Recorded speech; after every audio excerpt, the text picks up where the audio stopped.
And we can also take a look at our matrix A transpose times A, which we used in the computation. So it has now a shape 10 by 10. So we have here it's a 10 by 10 matrix which shows a Wiener filter with 10 filter taps.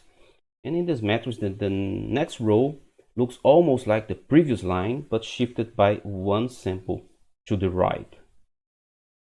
Observe that in general, this matrix A transpose times A converges to the autocorrelation matrix of the signal Y of n if the length of the signal in the matrix goes to infinity. Here we have the autocorrelation of signal. So this is RYY. Here was A transpose times A, and converts to the autocorrelation matrix. Here, since one row of this matrix is the shifted by one sample version of the above, this is called the Toeplitz matrix. So the expression AT times X of t in our formulation of the Wiener filter now becomes the cross correlation vector. So we have A transpose times X transpose. So this is the cross correlation function X of Y. So we can see that in the receiver, we usually don't have the unnoisy signal X, but we can estimate the above cross correlation function. So our expression for the Wiener filter H of t transposed all this, and it becomes this RYY inverse times small r xy.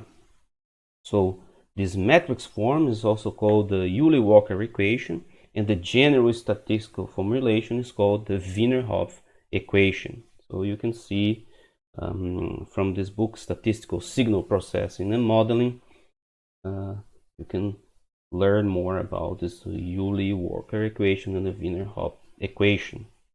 So this general statistical formulation now also has the advantage that we can design a Wiener filter by just knowing the statistics, the autocorrelation function of our noisy signal, and the cross-correlation function of our noisy and original signal.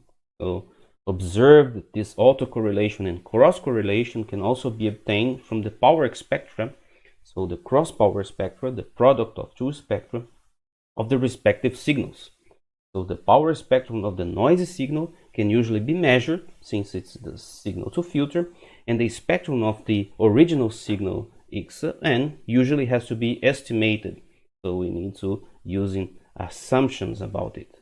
So for instance, we know the typical speech spectra.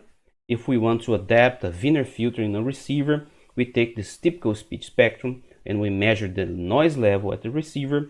Then we can add the power spectrum of the noise to the power spectrum of the speech to obtain the power spectrum of the noisy speech, which is the power cross spectrum of the clean speech and noise, or the Fourier transform of cross correlation, because we assume that speech and the noise to be uncorrelated.